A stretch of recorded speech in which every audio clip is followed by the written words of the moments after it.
Ladies and germs and gentlemen, all 8 million of you around the world and around the globe, you know I appreciate you. Welcome, welcome, welcome. I want you to know how important this Let's Play is to Tucker and me. It's so important that last night, instead of recording, or 2 days ago it was, we watched MVP, Most Valuable Primate, instead of recording. That's how motivated we are for Generation Zero. We have about enough time for 2 episodes today, probably, before we've got to go, so we're going to work on Phoenix Uprising. Tucker, tell the people at home how you feel. Hello. Oh, and not to give you bad news or anything, but there's a bunch of bots outside. Ways. But for now, let's work on the quest. We're just going to really hyper-focus the quest because, per usual, we've got limited time. It's been busy. It's been super busy, actually. My goodness. Yeah, likely don't want to hear too much about it, but basically, we had a family reunion. Tucker's dad got in the Hall of Fame. We had a ceremony. I've got a brother coming in all the way from New York. Life is just busy, busy, busy, busy. I'm behind on the eBay business, where I'm working out at the second cabin now. I've been meaning to update you guys on the Discord. Tucker's been having cross-country meets. We've been watching kids. Man, that screen is dark. Let me fix that. So the point of all that is, oh, Lord, we is busy. If this thing takes us a full year, considering we figured out that we started this in 1/1/23, if this takes us into 1/1/24, oh my. No! This is magic! It's gonna be like, it's not even gonna be the record in terms of time played. It's just gonna be the record on how long it took us to actually get this Let's Play done. I mean, it is a big game, to be fair, but we've actually been playing this game since like 2022. That's how long, haven't we, Tucker? Yeah. Yeah, on and off. We've been playing this game since 22, 21 maybe. It's been a minute, and yet I'm not even close on even still. So destroy the machines out of Bjorn. Right outside of Bjorn, we must destroy the machines. Whoops. Besides this game, Tucker and I have been playing an RTS called Humankind. Tucker, tell everybody about Humankind. Is it considered an RTS? Yeah, it's a real-time strategy game. Oh, that's what It might be a turn-based strategy game, actually. Now they probably know where we are. Either way, I feel like Age of Empires is more of a real-time strategy. Well, like StarCraft, but it has RTS elements. Right. Kind of. Maybe not. I think you're right. Because I was thinking about the combat, but even the combat is like, you take turns. It's a really interesting game. A lot of people would think it's just like a generic Civ knockoff, but what keeps it from being a generic Civ knockoff, Tuck? It definitely has a lot of similar mechanics to Civ, We're going but to the village, by the way. Okay. Where I'm Did you have fast travel? No, we can't fast travel. Just keep going though. Tell us about what makes Humankind different than Civ. How Civ tries to replicate history. Humankind lets you make history, because they give you all the same civilizations. It's just that I don't know how to explain it. There's this really cool culture system that they have where every era you get to pick a new kind of civilization that was in that era. You can pick the one that you had last era, or you can pick a new one. And it can be really fun to experiment with all the different possibilities with all the cultures. The game itself said there's millions of combinations. And at the same time, it has other unique systems like there's war support, so you can't just like wage a war for 1,000 years and lose every battle and keep going. You have to actually have the support of your people. And after the war is over, you don't just like take them over. You settle terms. So it has a lot more ways it's unique than just that.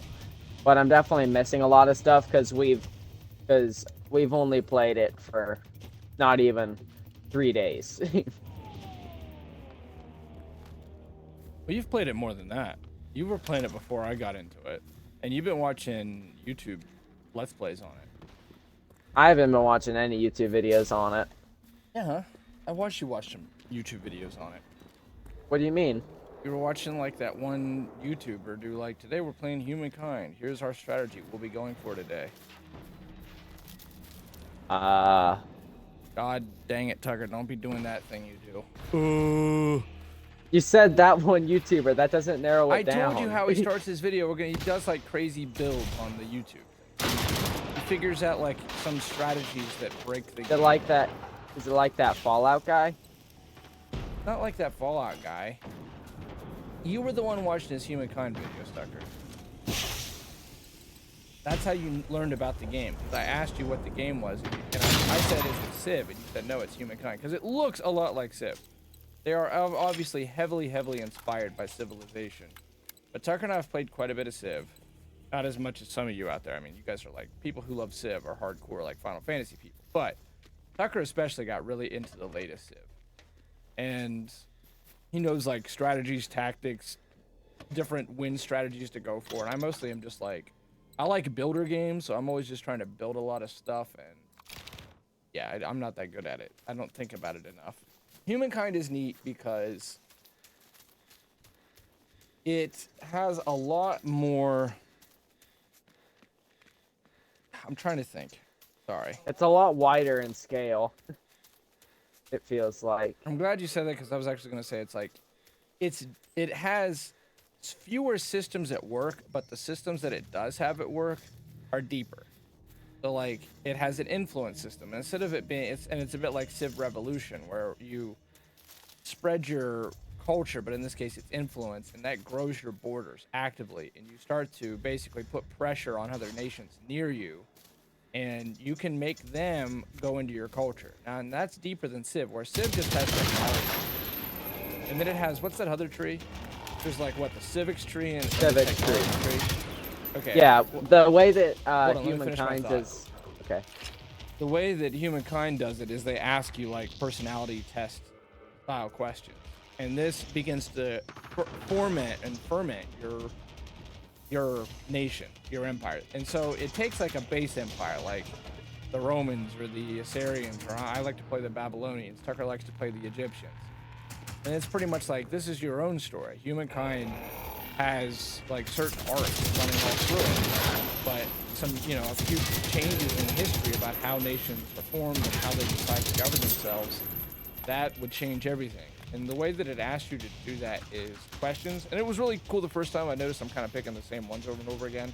But there's basically lots and lots. It's like a huge factorial.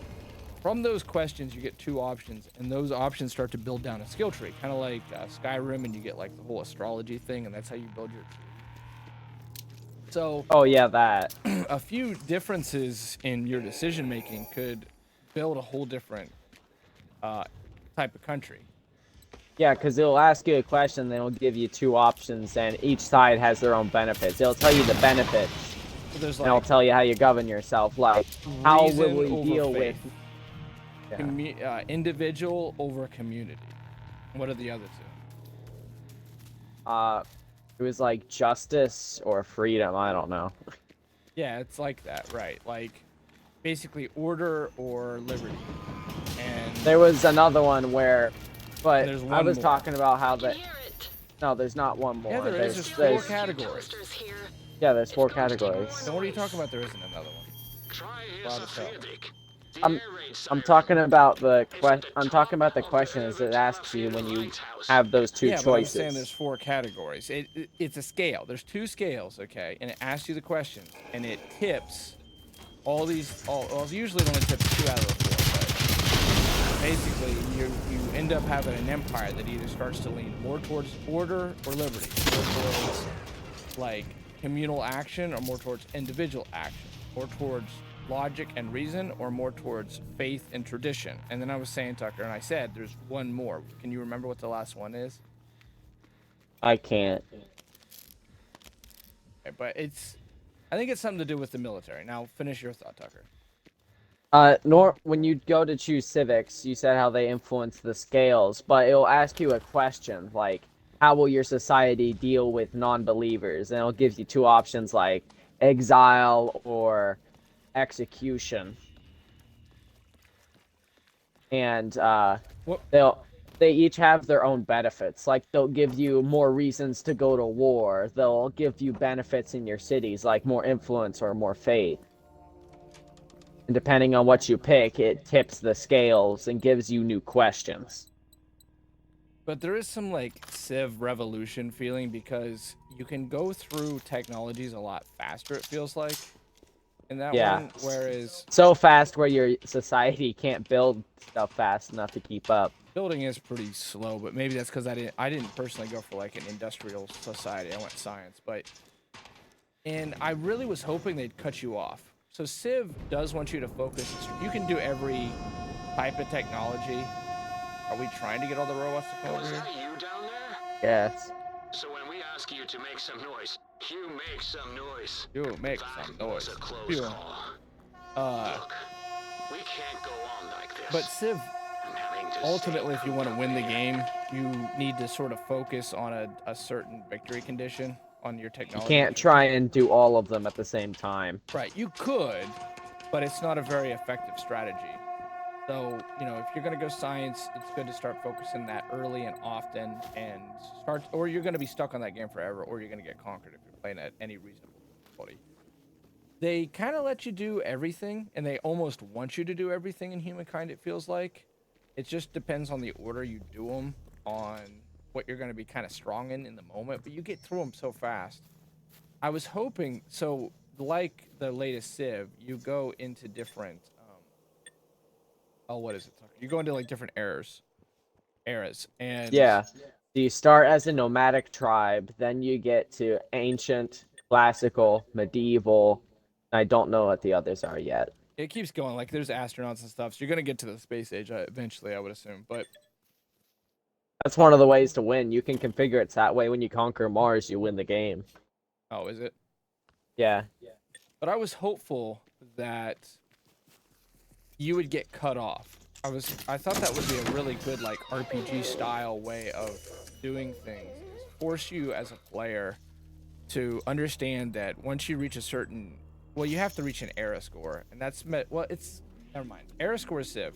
The way they do it is actually good. A lot of modern games are starting to do this, where they basically have metrics, like, you know, kill 3 people, conquer this area 7 times, bring justice to your nether regions. And when you do that, you get a star. And you have to get X amount, what is it, 7 stars? The amount of stars increases per era. Per And era. the nomadic tribe era, you only have to get 1 star. And what Then are with the 3 ancient era, categories? you have to get 3. And then they always change. We can just fast travel to this one. So So there's with the 3 nomadic metrics, though. There's like culture, military, and like civics or something like that, right? There, and it changes with the nomadic era. You have getting units, collecting enough science, and oh, I spawned in the roof, and Look, getting we know there are weapons and killing ammo locked away in the animals. police station in Himarvet. If you To manage be fair to get them for Generation us, Zero, these you'll get a few as NPCs well. are better than Redfall's. Redfall, a brand new AAA game, they only all say, huh. At least in this Huh. game, they didn't even bother with, you know. Giving them voice lines. Yeah, it's worse to have them all say, huh. Just let them be here. And they also have, like, Borderlands 2 Badass Rank, where it's, like, challenges. Kill 50 loaders. Destroy 30 enemies with melee. They have where, like, when you... Just like Civ, there's landmarks. Find landmarks, or you become the first to... Like, how it's a part of a country's history. Like, Britain, they ruled the seas, you know. Or, like, you know, the Italians with Christopher Columbus claim, you know, they're the first to find the New World, and we obviously were the first on the moon and so forth. The Russians were the first with the satellite. That is, you get era score for that as well, right? Right. It's like points. You score so many points in a category, and it gives you a star. Or that adds to the next era. I haven't quite gotten that one yet. There's like certain marks to get stars, and then there's also big like milestone stuff that you can be trying to seek out on the side. I put the mark where this is, arms race. I'm not even like... We haven't kept up with this for a while. The survivors holed up in the wine cellar of the Bjorn are not safe. They're cleverly managed to stay in for a few weeks since the cataclysm. Why are the robots like zombies? These robots are getting smarter all the time. They could hunt people down. The enemy's going to find a way to exterminate them. Thanks to one of the survivors, police officer Jefferson, they've known the police station in the town of Himeret contains a handful of weapons, but ammo. They didn't have skill to... Okay, so we're going to go get them guns. Bada bing, bada boom. Alpine unrest. Here we go. So there's like... You know what I'm talking about with like the milestones, right, Tuck? Yeah, I know what you're talking about. You get points for that. I'm not sure how that ties into the stars. In Civ, it's set, isn't it? It's on a timer, right? The era score, yeah. Yeah. They'll make sure they'll force you into the correct time for the era. But with humankind, you don't get to the new era. It could be 2050, and you can still be in the classical era. Yeah. So as long as you don't collect enough stars. How like Civ Revolution let you become more technologically powerful than your neighbors, so you could be running around with panzer tanks and your buddies still have like, you know, your enemy still has like spearmen and stuff like that. And that's how the barbarians get stuck in the past. Civ 5, that's the one we play, right? 5 or 6? Right. 5. Okay, 5. Like Tucker just said. Oh wait, no, it's 6. It's 6. Is Sorry. it 6? Yeah, it's 6. Civ 6 has like set time. When you enter like 2000 BC, you're in the modern age, no matter how far you came. And it has 2000 BC. whatever, you know what I mean. Ace after Christ. Even though it's, what isn't it, ad Omnium or whatever. TE is Common Era. AD is Anno Domini in the year of our Lord. Anyway, it's set, and depending on how well you did, you can either be radically behind or not, but your units are gonna, like, and your cities are gonna modernize. You have either a Common Era, a Dark Age, or a Golden Age. And that gives you bonuses going into the next era. What's cool about Humankind is it does that more classic Civ style thing, like the older Civs and Civ Revolution of, if you're doing really good, you could push up the eras, and you could be fighting people that are in, like Tucker just said, the classic age, and you're way, way well beyond that. Run around with like modern troops. But we haven't quite been able to figure out exactly how the army stuff works. There's a lot to it, and it's neat, and the combat, unlike Civ, isn't automated. You can actually navigate your guys on the terrain like a classic turn-based strategy game. If you have high ground, you can win. Like, Tucker, you were able to beat a stronger force by having horses on high ground, right? Okay. I was at war with a pink guy. The war had just started. I had gotten pushed back to Memphis, which is my capital, because I was playing the Egyptians. And the way my capital was settled, it was up on a high mountain. And there was a hill that they had to go through to get to Memphis, and I had a single like small squad of horsemen there, and if the horsemen got defeated, then I probably would have lost Memphis. But because they were placed up on a hill and they just had infantrymen, the horses just slaughtered them. So this is where I think that Humankind is probably beating Civ. There's a lot I don't know about Civ, and I do think it's a really good game, but Humankind, as of right now, is more intriguing to me, and it's not just a knockoff. Tucker and I both liked in Civ Revolution how you actually got to see the fights play out, and there were like all these simple but 5 minutes to learn, lifetime to master kind of like bonuses. Like, are you on high ground? Are you on low ground? Do you have a defensive bonus? What when you would level up your troopers in that one too, so you'd get like indefatigable or relentless or blitzkrieg units, and they would have certain bonuses, and then you would weigh your score. It would all weigh into a score called combat effectiveness, and then that would go up against another force, and then it was kind of like risk from there. But it was really intuitive, easy to understand. Civ, Because go ahead. there was last time we played Civ Revolution, I remember you had a bomber plane and you started attacking somebody. They were defending with archers. Yeah, I got Somehow nailed the by archers- So because they had a defensive bonus and they had a walled city, and I sent in only a single B-52, the archers did manage to take down the B-52. I still find that completely ridiculous, but that's how Civ system works. And it can be fun, and it can lead to interesting things. because of it. Like sometimes you can have, you know, a single swordsman go and take on an army unit if you like surprise attack from the trees. For some reason, that's not a thing in Civ 6 that I've seen. It's just kind of like, is your group stronger? And you push them in accordingly. If they're stronger, they're gonna win. And there's not like high ground bonuses, defensive bonuses. There's technology, and then your overall combat score keeps going up as you go up through the eras. But there isn't like this leveling up of units, background, like RPG stuff. But in There's a lot of guys here, actually. there's a ton, and they're all radioactive. In Humankind, they go back to that because they're trying to have you play out your own story and history. So just like Revolution, you're kind of making your own legendary units, like Tucker's Horsemen that managed to defend Memphis, you know, against overwhelming odds. They were like the 300 in Thermopylae.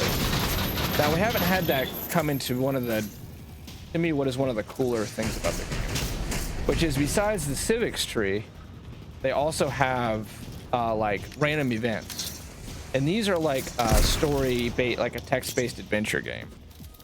It'll be like a eclectic shaman went into the hinterlands and found a cave, and he grew fungi, and it was edible, and he was keeping it to himself and preserving and experimenting on it.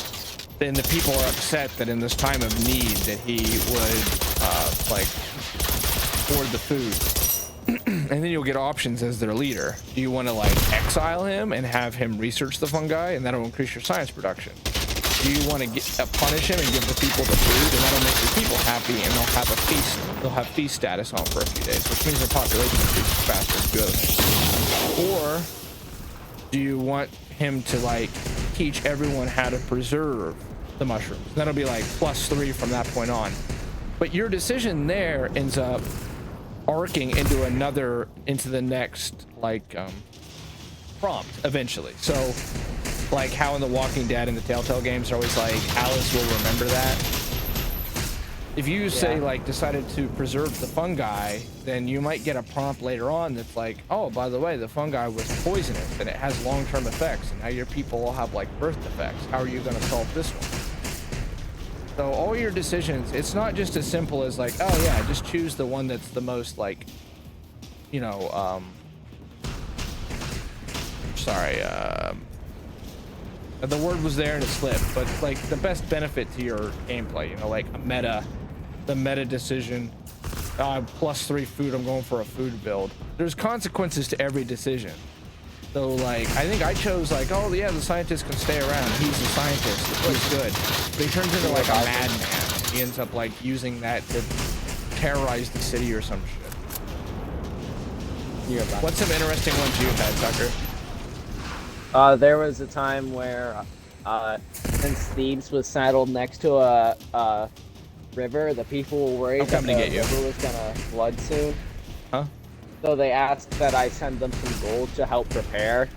And depending on what I chose, there was 3 options. Depending on what I chose, different things could happen. Like if I chose not to do anything at all, there was a chance of terrible consequences happening. Am I in? I went to go try to revive you and the prompt wasn't there, so you must have already gone to the respawn. Can you place down a field radio though? Yeah. So I could I could not do anything with the chance of terrible consequences happening. I could I don't remember the second option all that well, but the third option was to give them some funding, and it has a chance of good consequences happening. And depending on what I did, it helped influence it. And later on, like 100 years later, they told me that because I funded it, it stopped a massive scale flood from reaching Thebes, and it helped fertilize the soil, giving them more food. Nice. So it actually ended up being good. Yeah, because I helped fund it, because I paid for stuff. One thing I haven't quite gotten, Tucker would know this better than me, is the army stuff. I have yet to like build an army. It costs population. In Civ, population is only lost when you go send out a new colony, a settler. But in Well, these are apocalypse class harvesters. Humankind, population is a part of your cost of your army. Which makes sense, but I never seem to have enough population to build an army. How did you manage to keep building your population and having that crazy army you had? I had enough food, and every time I wouldn't have enough population, I'd just give them something to do until they had enough population. I'd build something new for industry, like a lumber mill or a water mill. I don't even think we had to fight these guys, Duck. I'm gonna fight them anyways.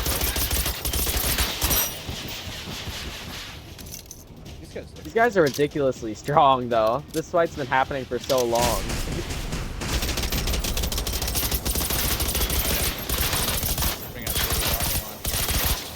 I've been doing it.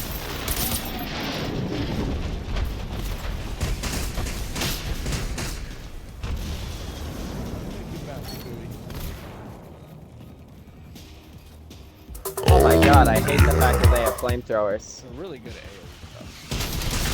Yeah.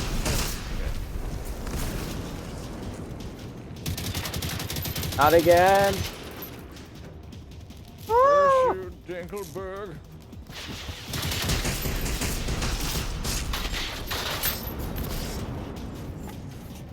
God, I wish I could slide and get out of some of these situations.